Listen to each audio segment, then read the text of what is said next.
El señor Emanuel Álvarez con todos nosotros. Muy buenas noches. Buenas noches, Marcelo, ¿cómo estás? Bien, desafío de hoy, ¿quién controla la emisión monetaria? Exactamente. ¿No es el Banco Central?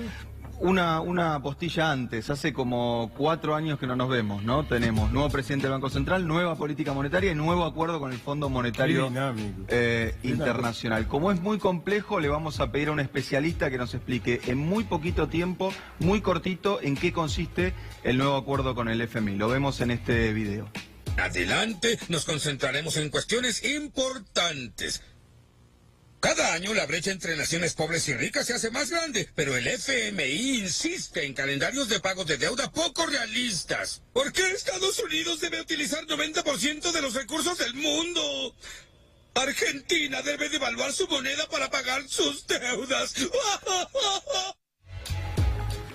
No es el Banco Central, es el Fondo Monetario. Es increíble, pero Homero lo anticipó. A ver, vamos a intentar controlar la cantidad de dinero, básicamente porque la tesis del fondo es que el Banco Central no puede controlar el dólar. En la primera placa, muy cortito, vamos a desafiar esa idea antes de la primera.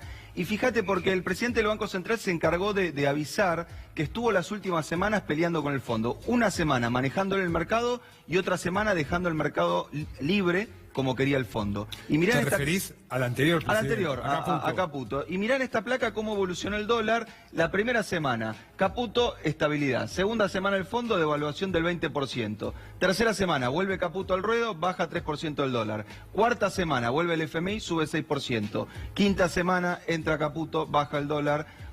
Última semana, viene el fondo, sube el dólar. Esto, si vos lo mirás en las intervenciones que hace el Banco Central, es totalmente chequeable por cualquiera. Cuando el Banco Central intervenía, el dólar se calmaba.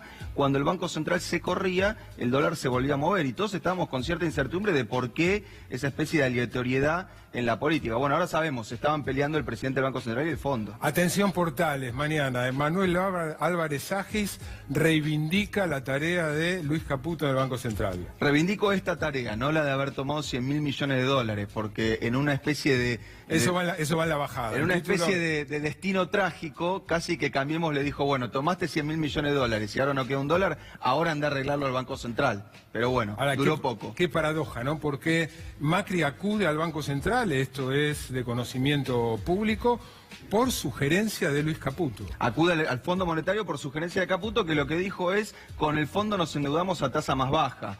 Lo que pasa es que cuando la limosna es grande, menos Caputo todos desconfiamos. Y Luis Caputo termina yéndose por diferencias en cómo manejar... En cómo manejar la política monetaria con el fondo. Ahora vamos a ver lo que vamos a intentar hacer ahora, que es básicamente controlar la cantidad de dinero. ¿Qué cantidad de dinero? La base monetaria, que es simplemente los billetes y monedas que tenemos todos en el bolsillo y los depósitos que tienen los bancos en el Banco Central. Que son básicamente los llamados encajes. Encajes, exactamente. La cantidad de dinero que precautoriamente los bancos dejan depositados en el Banco Central. De cada 100 pesos, no recuerdo ahora el número, ayúdame, de cada 100 pesos que la gente deposita en el Banco Central, los bancos están obligados a mantener en el Banco Central, como dice Manuel, de manera precautoria, una partecita que se llama encaje. Exacto. Fíjate cómo son las magnitudes. Esta es la primera sorpresa, ¿no? El Banco Central intenta controlar algo que hoy está en una cantidad de 1 billón de pesos, 1 millón de millones, y el resto de la cantidad de dinero que hay en la economía son 3 billones. Entonces, obviamente, el Banco Central va a ser exitoso si hay una relación estable entre una cosa y en la otra. O sea, si cuando baja la base monetaria, todo el resto de la cantidad de dinero que hay en la economía baja en tándem. A esto los economistas le llamamos multiplicador.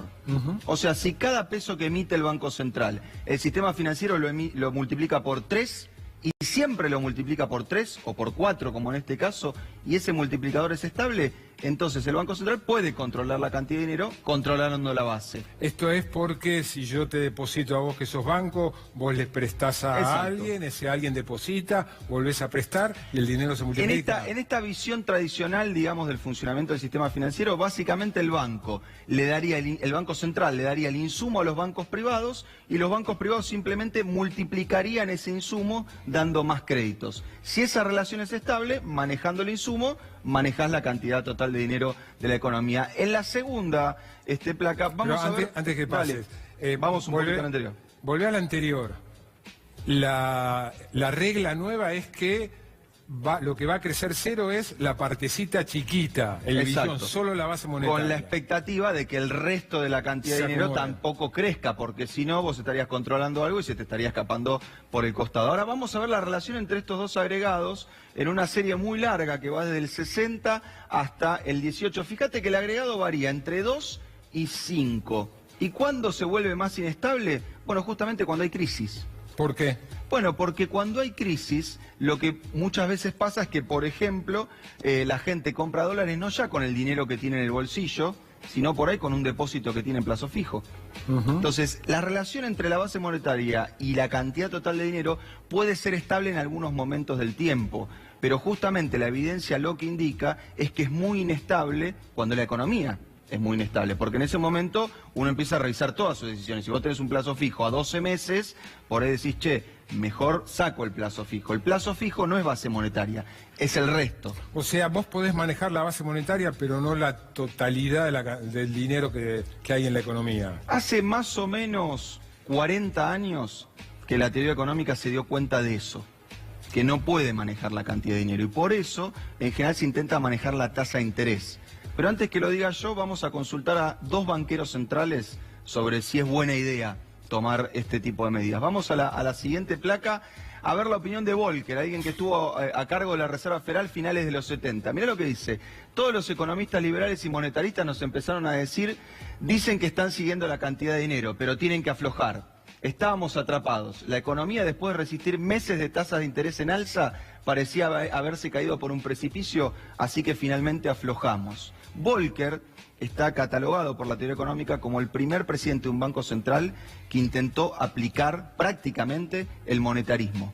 Lo que está queriendo hacer controlar ahora la cantidad de dinero. Y fíjate lo que dice Volcker. Aflojando. Liberales y monetaristas me decían aflojen.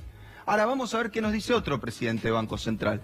Fíjate, yendo al caso particular de Argentina, debe tenerse en cuenta que su economía ha experimentado diversos cambios a lo largo de las últimas décadas, lo que vuelve más difícil predecir la demanda de dinero y por lo tanto el crecimiento de los agregados monetarios necesitados para bajar la inflación. Además, el crecimiento estructural del crédito bancario que se está experimentando, fenómeno que probablemente va a continuar, impone una fuente adicional de dificultad para obtener una relación estable entre el crecimiento de los agregados monetarios y la inflación. Esto lo dijo el Banco Central de la República Argentina en junio de este año.